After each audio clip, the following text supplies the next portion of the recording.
I have a similarly like kind of funny story that happened just the other night. So we just got back from a tour, which we'll obviously talk about later in the show. Yep. But I wanted to like catch up with some friends because I haven't seen them in a while, right? And we were doing a meetup in Shibuya, and there's this there's this couple of izakayas that me and my group of friends like going to, just for a big group meetup because it's it's especially like on like a Friday night or whatever. Most izakayas in Shibuya are just busy now. packed It's now, getting especially really busy. now. But packed. I know of a couple of like kind of hidden spots that usually are quite free even on weekends. So we went there, and we were just like drinking, chatting away, and we were the only ones there to begin with, right? And we were like, oh, this is great. We got the whole place to ourselves.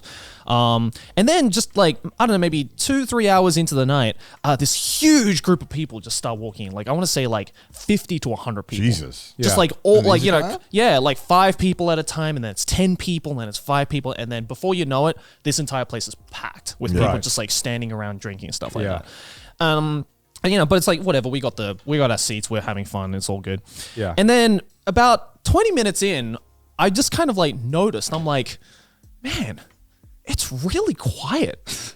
Why is it so quiet? And I'm looking around and it's still full of people, but it's like really quiet. Yeah. Almost to the point where we're the only ones talking. And then in the corner of the bar, I see this sign in Japanese that says, bi-yearly meet and drink meetup for the deaf. And I noticed every single person in this bar other than us is talking in sign language. Oh, wow. Oh my God. And I'm like, that's why it's so quiet, because literally no one is talking and everyone is just signing. That's awesome. And it's so bad, but like the first thing in my mind that I thought of was, well, I hope we're not being too loud. Joey, that's the only thing you don't have to worry about now. But it's like immediately like, oh fuck, I hope we're not, oh wait.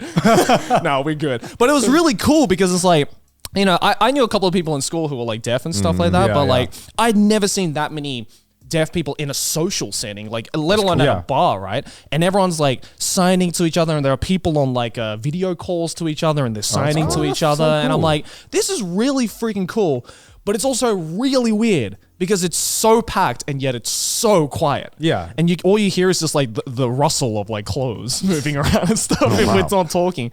But so yeah, that was a really interesting time, I guess. I guess now, if you come to Tokyo, you go to Shibuya, there's a bi-yearly meeting for the deaf, apparently. So, cool. Like how you got like the one day, the one day out of the 2 days of the year where it's just a bunch of deaf people who are like, should we go drinking? Yeah, let's go drinking. Yeah. It was really cool. Yeah. Yeah, I mean, I've been out like a bunch since coming back to Japan, and like I've definitely noticed one thing I've noticed now is that before everyone knew you were living in the country, right? Everyone knew you were living in the country because the borders were closed. But now that the borders are open, I've seen like a total mentality change, right? Because now before when I go to a restaurant, everyone's like, oh, where'd you live? How long have you been living here? Now people are like panicking because they're like, is it a tourist or is it not a tourist? Shit. Even when I'm speaking Japanese, they're speaking to me back in English now. They just swap. They're like, all right, well, that's a white guy. Like I went to this restaurant the other day with Sydney, and they literally asked us,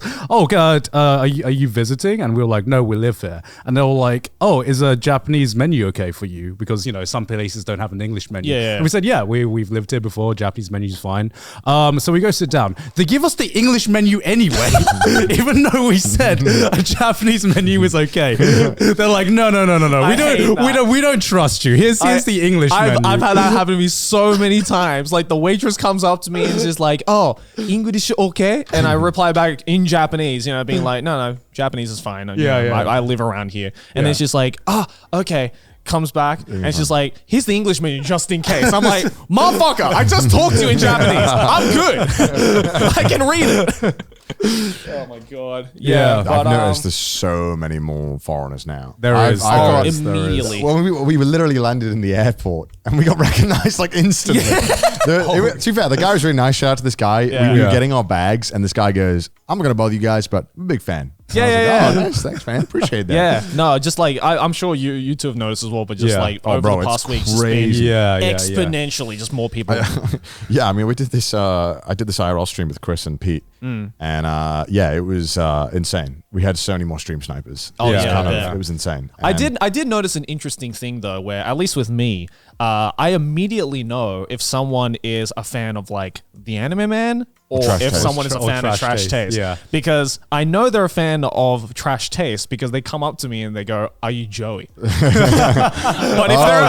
if they're a fan of me, they go, "Are you the Anime Man?" And then that's where I'm like, okay, I know exactly like which mode to switch to now and like what to talk about and stuff. Because I had that exact same experience like maybe 10 minutes apart, like one day because my parents were visiting. And you know, I got recognized a bunch because I was out and about. And yeah, just like 10 minutes apart, Yeah. there was one Yeah. dude who was like, "Are you the Anime Man?" Never heard of Trash Taste. Never knew anything about Trash Taste. Just knows me as the yeah. Anime Man. 10 minutes later, American dude stops me and goes, "Yo, Joey, what's up, man? I just missed out on the Trash Taste tour." And I'm like, Yeah. it's just really interesting, kind of like the dynamic between like I guess the two fan bases, if that makes Yeah. sense. But yeah, I mean, I mean, I can tell as well because it's like the giguk or the gonk. You know, how do they refer to me? Yeah. Sometimes they just mistake me for Joey, which happens a lot. Yeah, How- some how- guy goes, "I love the other Asian guy in Trash Taste." I was like, "Which one?" I don't know if you're aware, but there's two of us. There's two Asian guys. Which one were you referring to?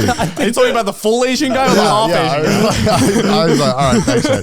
I was like, is that disrespectful? I'm like, I don't know. But I mean, it's cool though because I felt like a lot of the bars and restaurants feels like they're kind of returning Yeah. to normal almost. It's Yeah. kinda Yeah, cool. yeah, yeah. It's like nice. The You can- world is healing again. There has you literally know? been like a switch. I've noticed that with like all these restaurants and bars, Yeah. are Oh, like yeah. just so much more alive now. Yeah, and yeah. they're so much more like down for foreigners to come in. Yeah. Like, Yeah, it's, yeah, it's definitely. crazy how night and day it's swapped. It's like they're actually prepared, you know, Yeah. for you know, for more foreigners to come in. Well, because Yeah. I'm sure as a business owner, you're probably just like frothing for the foreigners to come back, Yeah, right? yeah, Being yeah. like, you know, there's only so Some, many. I'm sure Some, yeah. Some are, I mean, some some are. of them are probably just like, "Oh God, here they come again." But others are just like, "Oh, thank God, we can actually get customers in now. Yeah, and, you know, yeah, not yeah. have to rely on the same 3 local people that come back every week, right?" Yeah, So it's been exactly. nice. And now my favorite thing now is seeing all the TikToks of like this crazy thing I found in Japan. It's like it's a really like well documented tourist thing. And Yeah, it's like yeah, you yeah. won't believe it.